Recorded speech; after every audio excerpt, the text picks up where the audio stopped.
Welcome.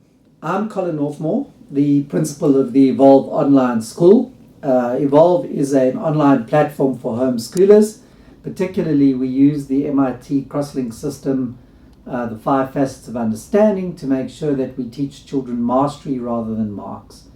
And I really want to talk a little bit about that because when you start going down this road of mastery versus marks, people often don't understand what the difference is and why it matters. Why it matters is because our civilization has become very attached to the idea that you can measure the worth of someone, you can measure the capacity of someone, and in some way that worth or that capacity is a fixed quantity. In a mastery-based system, we very deliberately use the word yet. You haven't learnt it yet. And we take an approach that says you're not stuck, it's not static. You can grow in your intellect, you can grow in your knowledge, you can grow in your skill, as long as you understand that growing is a process of failure rather than a process of success. I know that's counterintuitive. We learn most when it's hard, not when it's easy. When it's easy, we just move on. There's this famous set of phrases that is used to explain the level of understanding someone has for a topic or for a concept. We talk about the unknown unknowns, where you don't know what you don't know. Then we move on to our known unknowns. So now we've become aware of the gaps. We've become aware of the distance between where we have to go in order to get to the next level. And that next level is the known knowns. Now we know what we know, and we can apply what we know in our life. We can apply what we know in everyday existence. The ultimate goal is to get to the unknown knowns. And you experience that, for example, if you're driving a car or riding a bicycle. When you first started to ride a bicycle, you had to concentrate really hard on coordinating the balancing with the pedaling, with the steering. And once you got to know how to do that, you still concentrated a bit. You still had to deliberately know that there's a stop street coming up and I need to apply my brake in order to stop. When you get into the unknown knowns phase is when you're not even thinking about applying your brake. When you're not even thinking about how hard you need to pedal or slow down in order to cope with a particular slope. Many of us, and I hope I'm not just revealing something embarrassing about myself, but many of us have had this experience where we climb into our car and we start driving. And then after about 5 minutes, we realize we're going to work, or we're going to school, or we're going to the shop, but that's not where we wanted to go. We weren't concentrating on our driving. We just climbed in and the automatic reflexes took over. Now, why do I want you to understand all of this? I always used to start a lesson when I was teaching English, and the first words I'd write on the blackboard was, "So what?" And the challenge I gave myself and my students is, when we do a lesson, if I can't answer the question, "So what?" then I've wasted your time. What is the value of this lesson? Why are you here? Okay, Mr. Northmore, Romeo kills Juliet, so what? What does that mean? And any of you who've studied Shakespeare will know immediately that I got that one wrong. Well, it depends on how you view Shakespeare. So what? But by the same token, I could turn to my children and my students in my class, and when they gave me an answer to a question that was just absent any kind of thought or process of understanding on their part, I could say to them, "So what?" And that was an indication to them that they needed to think deeper, that they needed to think less superficially about what they were trying to learn.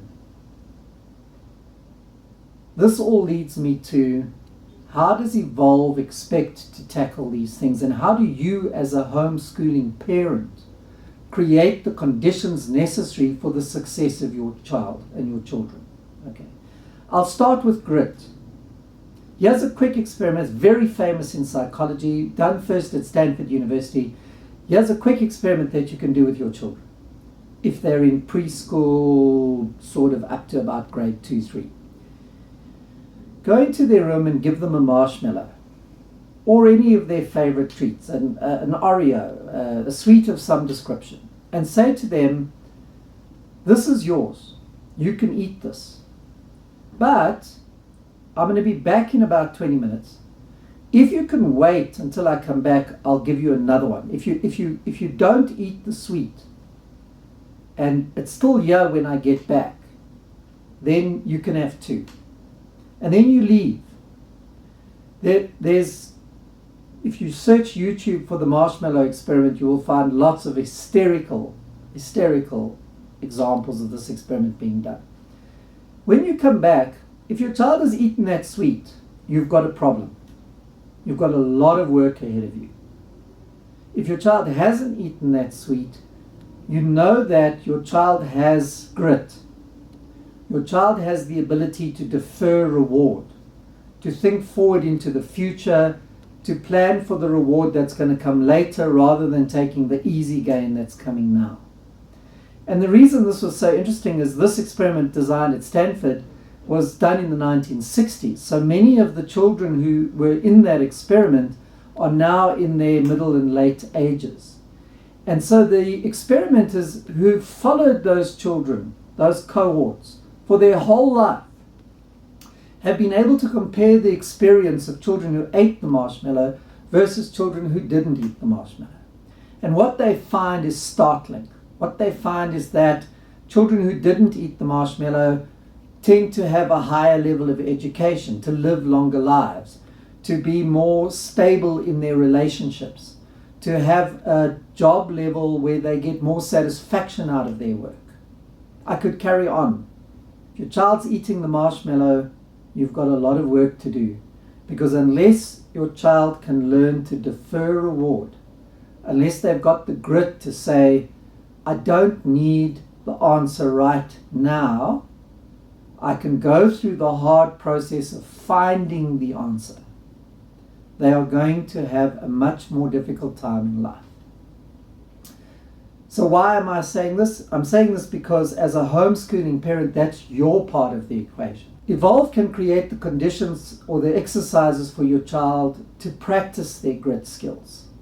We can create lessons that require children to spend multiple days. If you look at the entrepreneurship module that we're putting together, children will not complete that entrepreneurship module in a week or a month even, or even in a term. This is a 7-month project that they're involved in. It has very many moving parts. It requires interaction with others. It requires hard thinking on their part. It requires experimentation, and most importantly, it requires failure. Marks versus mastery. Marks are not associated with grit.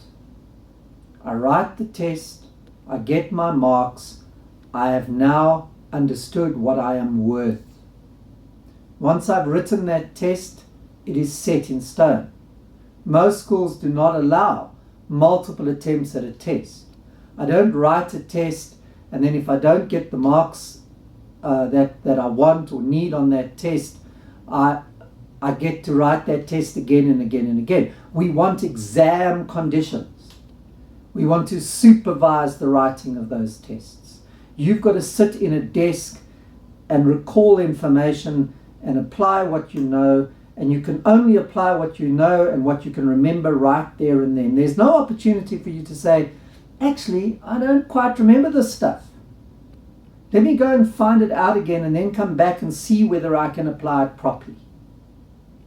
This is what is going to trip up and prevent children in conventional schools from succeeding in life.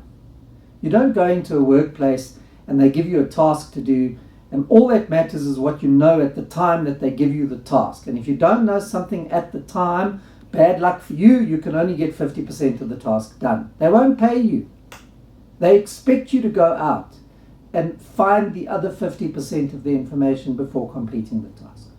Grit gives you the capacity to actually wait, think about it, defer the judgment, be joyful, be excited about what you do, and then get in. How you create your home environment for your children determines how much grit they're likely to build up in their lives.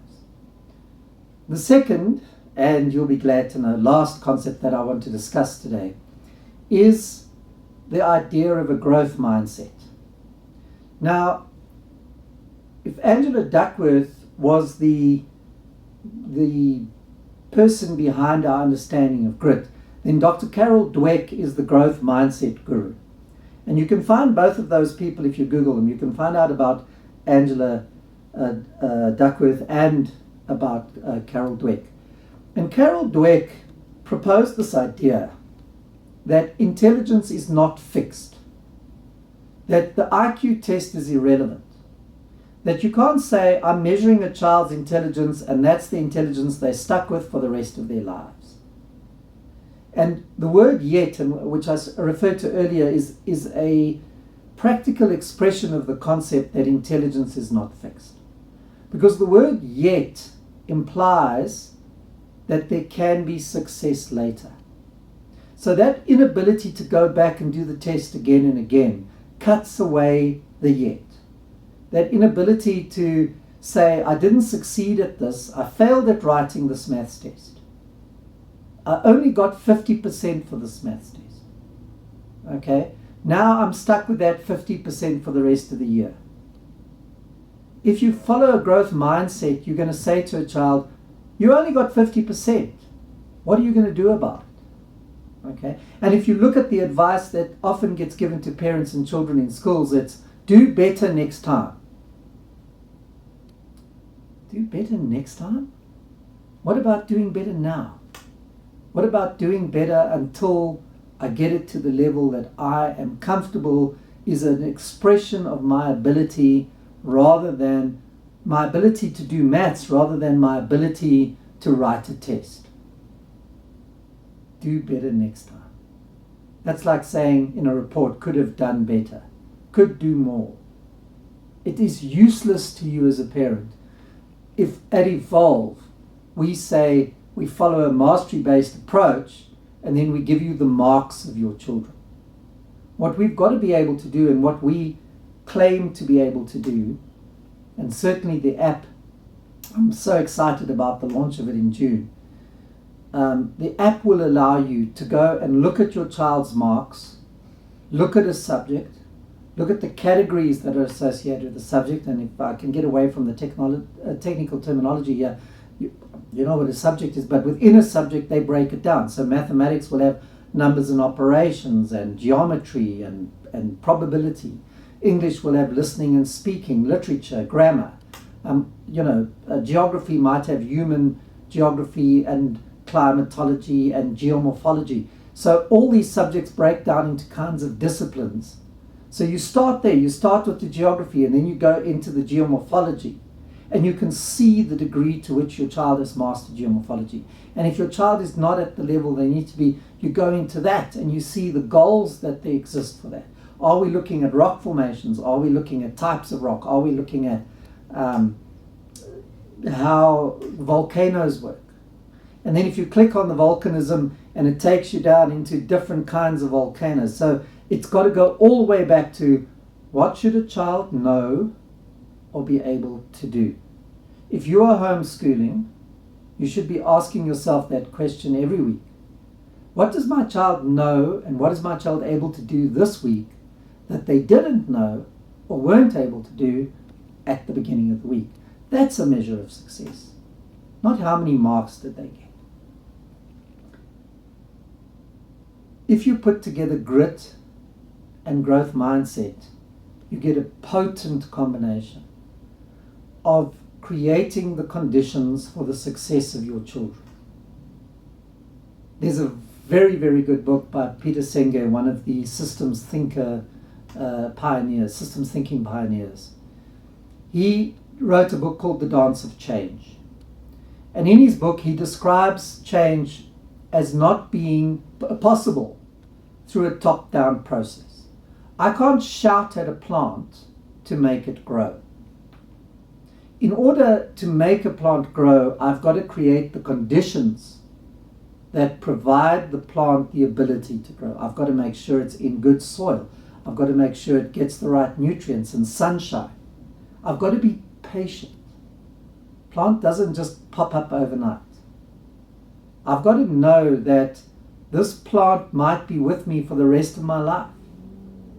And if I'm patient and if I keep creating and watering it and creating the conditions for success, that I'm going to get so many years of pleasure out of the growth of that plant. Your children are like that.